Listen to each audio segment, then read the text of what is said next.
ফুলের এই গাছটাকে লাগাবো। এটাকে আমি স্কুল থেকে আসার সময় রাস্তার ধার থেকে নিয়ে এসেছি। এই জন্য আমি এই পাত্রটাকে ব্যবহার করব। এই জন্য আমি কিছু মাটি নিয়ে নিয়েছি, সাথে কিছু বালু দিয়ে দেব, তারপরে ছাই দিয়ে দেব। ছাইও গাছের জন্য ভালো। তারপরে লাল পটাশ দিয়ে দেব,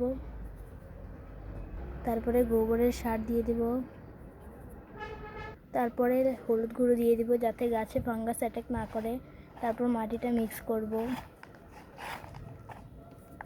টবটা নিয়ে নিয়েছি, এবার টবে মাটিগুলো ভরবো। ভরার পর গাছটাকে দিয়ে দেব।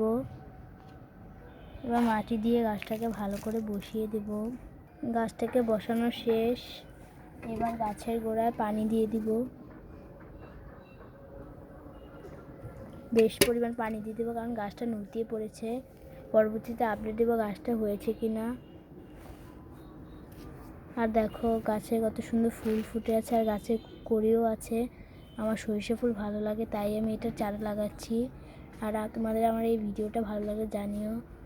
আর তোমরা শীতের কী কী ফুল গাছ লাগিয়েছো জানিও। আমি এবার বেশি কোনো ফুল গাছ লাগাতে পারিনি। আর গলাটা শুনে তো বুঝতেই পারছো যে অনেক ঠান্ডা লেগে গেছে। আজকের মতো একটু টাটা।